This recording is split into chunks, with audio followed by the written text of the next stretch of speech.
نحمده ونصلي على رسوله الكريم أما بعد فأعوذ بالله من الشيطان الرجيم بسم الله الرحمن الرحیم السلام علیکم ورحمۃ اللہ وبرکاتہ۔ محترم ناظرین، صبح سویرے اٹھنے والوں کے لیے رسول اللہ صلی اللہ علیہ وسلم کے چند مبارک ارشادات یہ ہیں۔ نمبر 1، صبح کے وقت مبارک ہیں، لہذا جو بھی صبح سویرے اٹھے گا وہ برکت پائے گا۔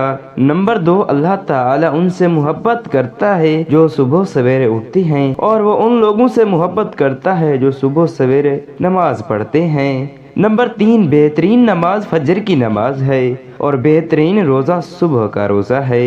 نمبر 4، جو شخص صبح سویرے اٹھ کر لا الہ الا اللہ کا ورد کرے گا وہ دن کی آزمائشوں سے محفوظ رہے گا۔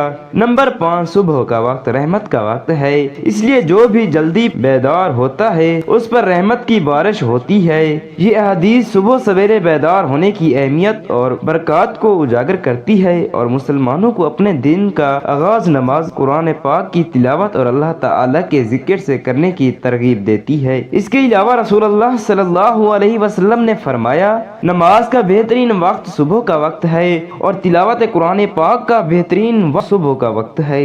اللہ تعالی ہمیں صبح سویرے بیدار ہونے اور اپنے دن کا آغاز اپنے ذکر اور عبادت سے کرنے کی توفیق عطا فرمائے۔ صبح سویرے نہ اٹھنے والوں کے بارے میں رسول اللہ صلی اللہ علیہ وسلم کے چند ارشادات یہ ہیں۔ نمبر 1، جو شخص صبح سویرے اٹھے گا اللہ تعالی اسے غربت نمبر 1، جو شخص صبح سویرے نہیں اٹھے گا اللہ تعالی اسے غریب کر دے گا، اور جو صبح سویرے اٹھے گا اللہ تعالی اسے غنی کر دے گا۔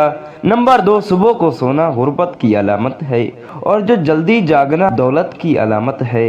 نمبر 3، صبح کو سونے والا غمگین ہوگا اور جو جلدی اٹھے گا وہ خوش رہے گا۔ نمبر 4، صبح کے اوقات اللہ تعالی کی طرف سے ایک نعمت اور جو ان کو ضائع کرے گا وہ برکتوں سے محروم رہے گا۔ نمبر 5، جو صبح سویرے نہیں اٹھتا وہ کامیابی حاصل نہیں کر سکتا۔ یہ احادیث صبح سویرے بیدار ہونے اور دن کا آغاز نماز، تلاوت قرآن پاک اور اللہ تعالی کے ذکر سے کرنے کی اہمیت پر زور دیتی ہے۔ دیر تک سونے کی حوصلہ شکنی کی جاتی ہے کیونکہ یہ غربت، غم اور نعمتوں سے محرومی کا باعث بن سکتی ہے۔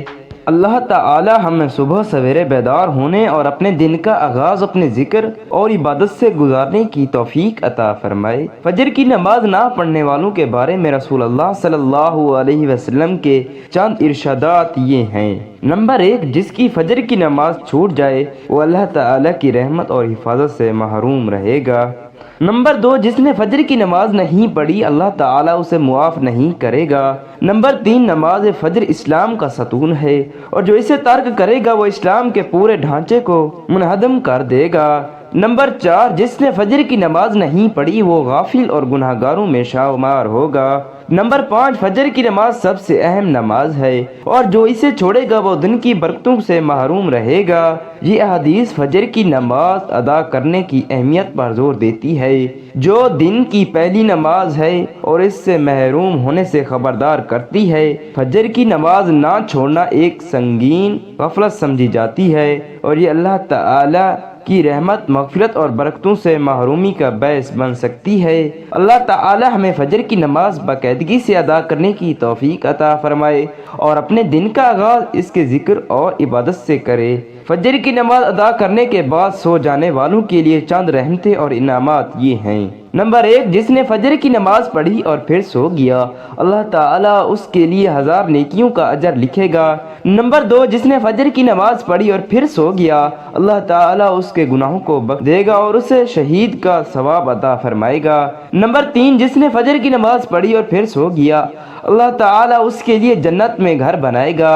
نمبر 4، جس نے فجر کی نماز پڑھی اور پھر سو گیا اللہ تعالیٰ اسے ہزاروں مہینے کی عبادت کا ثواب عطا فرمائے گا۔ نمبر 5، جس نے فجر کی نماز پڑھی اور پھر سو گیا اللہ تعالیٰ اس کے لیے رات کی 1000 نمازوں کا ثواب لکھے گا۔ یہ حدیث فجر کی نماز ادا کرنے اور پھر سو جانے کی برکات اور ثواب پر روشنی ڈالتی ہے۔ اسے اللہ تعالیٰ سے عقیدت اور وابستگی کی علامت سمجھا جاتا ہے اور اسے بخشش، نیک اعمال اور جنت میں جگہ دی جاتی ہے۔ اللہ تعالی ہمیں فجر کی نماز باقاعدگی سے ادا کرنے کی توفیق عطا فرمائے اور ہمیں اپنے دن کا آغاز اس کے ذکر اور عبادت سے کرے۔ صبح کے وقت تلاوت قرآن پاک کی فضیلتیں بے شمار ہیں، ان میں سے کچھ یہ ہیں۔ نمبر 1، جو شخص صبح کے وقت قرآن مجید کی تلاوت کرے گا اللہ تعالیٰ اس پر 1000 رحمتیں نازل فرمائے گا۔ نمبر 2، صبح کے وقت قرآن مجید کی تلاوت کرنے والا دن کی آزمائشوں سے محفوظ رہے گا۔ نمبر 3، صبح کے وقت قرآن مجید کی تلاوت کرنے والا اللہ تعالیٰ کی حفاظت اور رحمت کی ضمانت ہے۔ نمبر 4، صبح قرآن پاک کی تلاوت اللہ تعالیٰ کی بخشش اور رحمت کے حصول کا ذریعہ ہے۔ نمبر 5، جو شخص صبح کے وقت قرآن مجید کی تلاوت کرے گا قیامت کے دن اس کے چہرے سے نور چمکے گا۔ نمبر 6، صبح قرآن پاک کی تلاوت اللہ تعالیٰ کی ہدایت اور حکمت کے حصول کا ذریعہ ہے۔ نمبر 7، صبح کے وقت قرآن مجید کی تلاوت کرنے سے دل کو سکون ملتا ہے۔ نمبر 8، صبح کے وقت قرآن مجید کی تلاوت کرنے والا نیک اور مبارک لوگوں میں سے ہوگا۔ یہ احادیث صبح کے وقت تلاوت قرآن پاک کی اہمیت اور برکات کو اجاگر کرتی ہے۔ یہ اللہ تعالیٰ کی حفاظت، رحمت، بخشش، ہدایت اور حکمت کے حصول کا ذریعہ ہے اور دل کو سکون اور اطمینان بخشتا ہے۔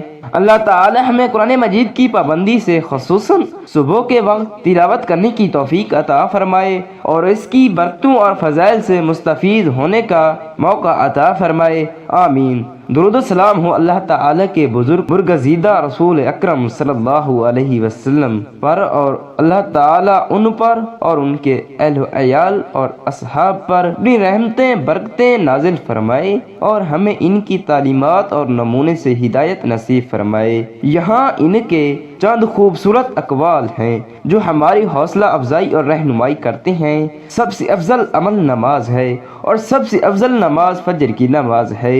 قرآن پاک پرہیزگاروں کے لیے ہدایت، بیماریوں کے لیے شفا اور ڈرنے والوں کے لیے محافظ ہے۔ جس نے قرآن پاک پڑھا اور اس پر عمل کیا اسے قیامت کے دن نور کا تاج پہنایا جائے گا۔ سب سے افضل عمل وہ ہے جو باقاعدگی سے کیا جائے چاہے وہ چھوٹا ہی کیوں نہ ہو۔ جس نے قرآن پاک پڑھا اور اس پر عمل کیا اسے جنت میں جگہ دی جائے گی۔ اللہ تعالی ہمیں نبی کریم صلی اللہ علیہ وسلم کی تعلیمات پر عمل کرنے اور نیکی، ہمدردی اور انسانیت کی خدمت کی زندگی گزارنے کی توفیق عطا فرمائے، آمین یا رب العالمین۔ اے غفور الرحیم، تمام مرحومین کی مغفرت فرما، تمام بیماریوں کو شفا عطا فرما، تمام بے روزگاروں کو روزگار عطا فرما، رزق میں برکت اور کشادگی عطا فرما، حسد و بغض، کینہ اور بد نظری سے محفوظ رکھ، یا اللہ پاک اپنی نعمتوں پر شکر کرنے کی توفیق عطا فرما، آمین یا رب العالمین۔